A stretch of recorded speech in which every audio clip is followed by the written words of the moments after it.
Salut à tous, on se retrouve pour une nouvelle vidéo et comme vous avez pu le voir avec le titre, il s'agit bien de mon second book review de l'année 2018.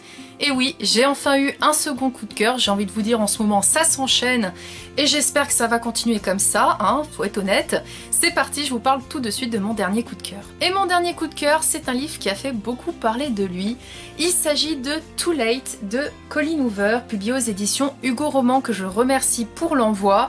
Ce roman a beaucoup fait parler de lui pour le simple et bonne raison qu'il est complètement différent de ce qu'a écrit l'auteur. Et c'est vrai sur plusieurs points. Elle écrit d'habitude des romances très belles, avec souvent des histoires touchantes et originales. Là pour le coup, je préfère vous avertir et mettre un gros warning. On n'est pas loin, je dis bien pas loin, d'une dark romance, puisque ce livre comporte des scènes qui sont susceptibles d'heurter la sensibilité des personnes, parce qu'on a des agressions, je préfère vous prévenir, donc à ne pas mettre entre toutes les mains et surtout entre des mains innocentes parce que ça peut choquer. Maintenant que je vous ai dit tout ça, je vais vous parler de l'histoire. On suit le personnage principal qui n'est autre que Sloane, une jeune femme qui vit dans une maison avec son copain qui se nomme Asa.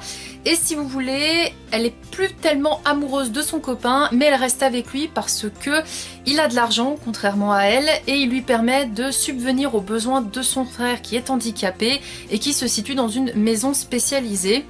Donc Sloane, plutôt que de quitter Asa qui a des comportements vraiment étranges avec elle, elle préfère subir son comportement et sa façon de la traiter plutôt que de lui échapper. Jusqu'au jour où un nouveau garçon va débarquer dans son cours d'espagnol. Il se nomme Carter et il va vite emménager et faire partie de la maison où vit Sloane avec Asa, puisque Asa il a des activités illicites et dans sa grande maison, puisqu'il a du fric, il a très souvent ses amis qui sont plutôt des gens qui travaillent avec lui dans les mêmes activités, et Carter va venir dans cette maison et il va tout faire pour essayer de sauver Sloane de l'emprise d'Asa, parce qu'Asa c'est un homme horrible qui en fait se sert de Sloane, qui pour lui c'est son jouet. S'il veut avoir des rapports sexuels avec elle, et il les a, alors que théoriquement on appelle ça du viol, hein, puisque elle est pas toujours consentante. Il y a des fois où elle se laisse faire, alors on pourrait se dire qu'elle est consentante, mais en fait non, c'est juste qu'elle déconnecte son cerveau, elle le laisse prendre ce qu'il veut pour être tranquille tout simplement. Donc au tout début, c'était vraiment de l'amour qu'elle éprouvait pour lui, puis plus le temps passe et plus elle se rend compte que c'est un homme horrible, qui est complètement fou, mais vraiment fou. En fait, c'est ça qui est génial avec cette histoire, c'est que Colleen Hoover, elle arrive au fil des pages à nous plonger dans une angoisse et dans une situation oppressante où on se met à la place de l'héroïne Sloane et on se dit mais c'est un cauchemar réel en fait qu'elle vit, et c'est juste horrible. Parce qu'Asa, il est violent, il est très jaloux, il est possessif. Vraiment, il la traite comme sa chose. On éprouve très vite de l'empathie pour Sloane, justement, parce qu'on essaye de se mettre à sa place. On se dit, qu'est-ce qu'on ferait si on y était, justement? Alors d'un côté, on pourrait se dire, mais pourquoi elle l'a pas fui pour essayer de trouver un autre boulot et gagner de l'argent? Mais en fait, elle est dans une situation assez compliquée. Et en plus de ça, elle est sous l'emprise d'un mec qui est manipulateur. Il est manipulateur, il est très doué, il est très intelligent. C'est le parfait psychopathe. La définition, c'est ça, c'est un psychopathe vivant, fou, et franchement, moi, il m'a fait vraiment froid dans le dos. Plus d'une fois, il y a eu des scènes qui m'ont fait mal. Alors, je ne dirais pas qu'elles m'ont choquée, elles m'ont dérangée, c'est sûr. C'était le but, j'ai envie de vous dire, de Colleen Hoover.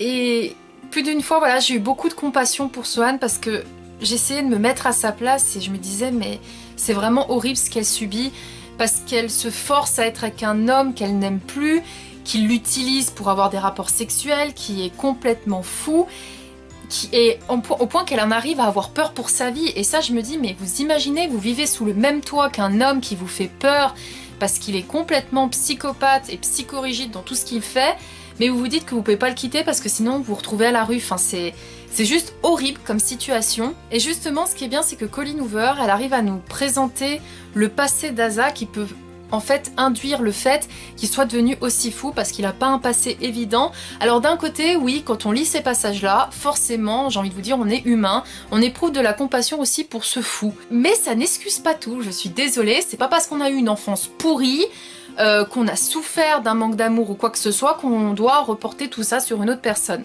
Alors après, je ne suis pas psychologue, je ne sais pas comment fonctionnent les personnes justement qui ont eu un traumatisme quand elles étaient enfants. Je pense qu'effectivement c'est possible que finalement on devient pareil que ce qu'on a vécu. Je sais pas, j'ai du mal à comprendre, voilà, quand on a souffert de quelque chose, comment on peut devenir soit la même personne que notre bourreau, soit alors vriller complètement. Je pense que c'est tout simplement qu'en fait, là, pour le coup, dans le livre, Asa n'a pas été suivi correctement. Hein. Je pense qu'il n'y a pas eu un suivi par rapport à l'enfance qu'il a eu, ce qui expliquerait pourquoi en fait il a déraillé complètement.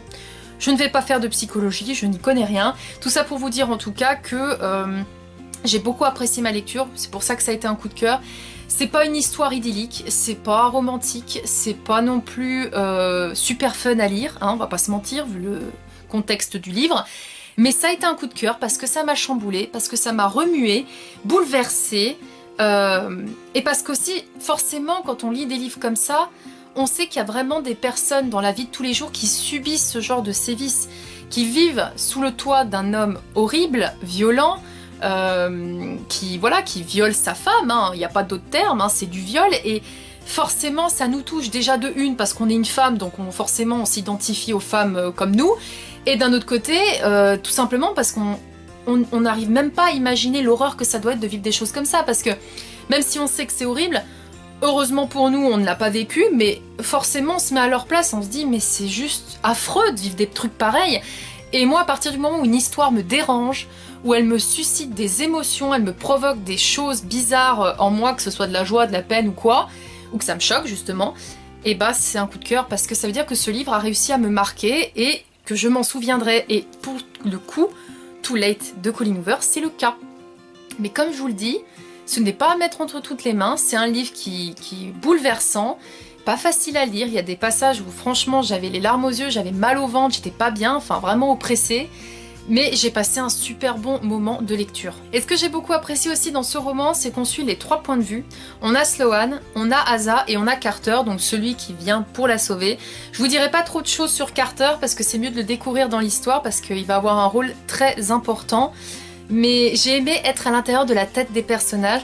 Il est vrai que Carter, je trouve que finalement il reste encore un peu mystérieux à la fin du récit, mais par contre j'ai adoré être dans la tête de Sloane pour le côté victime et de Asa pour le côté bourreau, parce que quand on est dans sa tête on se rend compte de l'ampleur à laquelle en fait il est confronté au niveau de sa folie quoi. Enfin il est bipolaire ou j'en sais rien, mais il est complètement malade ce type et il est effrayant. Je ne vous en dirai pas plus, sachez juste que voilà, c'est un livre qui est juste génial.